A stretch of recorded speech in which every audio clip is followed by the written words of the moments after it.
Liv Harper was 29, single, drowning in freelance invoices, and still sleeping with the light on because the dark felt like failure.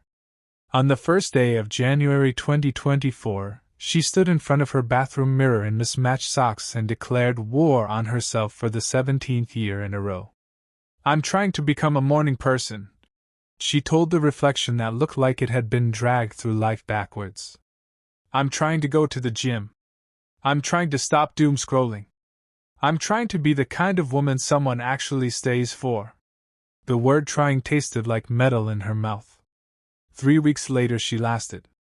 By February 1st she was back to hitting snooze until 10:47 a.m., eating cold pizza for breakfast, and crying in the Uber pool on the way to a client meeting because her laptop was at 3% and so was her soul. The breakup happened on Valentine's Day, because the universe has a sense of humor. Jake, graphic designer, beard oil enthusiast, commitment allergist, packed his vinyl records while Liv sat on the kitchen counter drinking wine straight from the bottle. "You're great, Liv," he said, which is how you know someone is about to ruin you. "But you're always just trying. I need someone who already is." He left with the espresso machine and the last shred of her self-worth. She told herself she didn't care. Then she cared so much she threw up. 2 days later, hungover and hopeless, she went to a coffee shop to pretend she was the kind of person who works in coffee shops. A dog-eared copy of Atomic Habits was sitting on the windowsill like someone had left it there on purpose. The previous owner had underlined one sentence in faded blue ink. "The most effective form of motivation is progress." Liv took the book home like a stray cat. She read it in one sitting, wrapped in a blanket that still smelled like Jake, highlighter in one hand and tissues in the other. The part that broke her was the chapter about identity. Every action you take is a vote for the type of person you wish to become. She closed the book and stared at the ceiling. "I'm tired of casting votes for a woman I don't even like." On February 17th, 2024, Liv Harper did something so small it felt ridiculous. She bought a $5 bunch of tulips from the bodega downstairs and put them in an empty peanut butter jar on her desk. "That's it?" she asked the tulips. "That's my big identity change?" But she said out loud, testing the words like new shoes, "I'm the kind of woman who keeps fresh flowers on her desk." It sounded stupid. She said it anyway. Day 2 she bought another bunch when the first ones drooped. Day 7 the bodega guy started saving the good tulips for her. Day 14 she noticed she was throwing away less takeout because she didn't want wilted petals judging her from across the room. Small vote cast. Small proof collected. March. Liv hated exercise with the fire of 1,000 suns. But the book said never miss twice, and it said start with a habit so stupidly easy you can't say no. So she made a rule. Every morning after coffee, she would put on leggings and do 5 push-ups against the kitchen counter. Not on the floor, against the counter, because dignity. "I'm the kind of woman who moves her body every day," she told the empty apartment. The first week she forgot twice. The second week she remembered 4 times. By the end of March she was doing the push-ups on the floor without thinking about it. The tulips got upgraded to a Rio vase. April. Jake texted, "You up?" She stared at the message for 20 minutes, then typed, "New phone, who dis?" She blocked him before he could reply. It felt like bench pressing a Buick. May. She added one more identity. "I'm the kind of woman who finishes what she starts." The rule: every morning, before opening Instagram, she had to send one cold email to a dream client.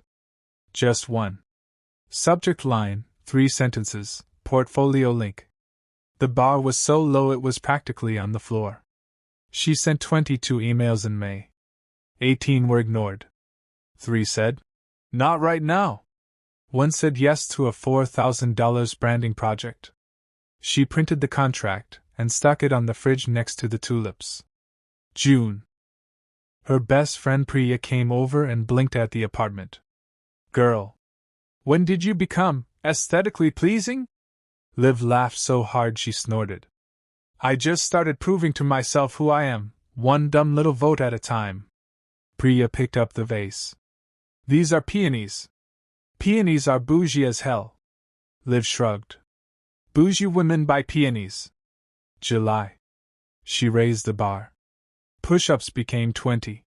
Cold emails became 3 per day. She started flossing because I'm the kind of woman who keeps her teeth until she's 90. Felt like a flex. She bought a real bed frame. Threw out the mattress that had a blueprint older than some TikTok stars. August. A creative director in Berlin hired her for a rebrand. 12,000 euros. She cried in the Apple store while buying her first new laptop in 6 years. September. She ran into Jake at a networking event. He looked thinner. Older. Like someone had turned down the saturation on him. Liv? He did a double take. You look different? She supplied. Yeah. Good different. She smiled the way women smile when they no longer need your approval. Thanks. I'm the kind of woman who takes care of herself. October. She joined a gym.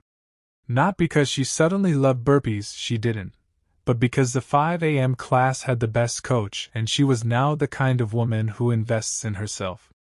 She still listened to true crime podcasts while doing squats.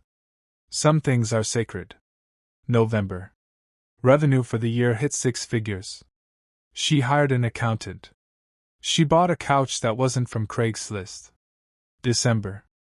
On New Year's Eve 2024, Liv stood in her apartment, peonies on the table, fairy lights she hadn't taken down since last year, a framed print that said, "Small daily improvements create stunning results over time." Cheesy, but whatever, she liked it. Her phone buzzed. Jake again. Heard you're killing it. Coffee sometime? She looked at the message, then at the woman in the mirror who woke up at 6 a.m., who had plants that were still alive, who hadn't cried in an Uber since February. She typed, I don't chase, I attract.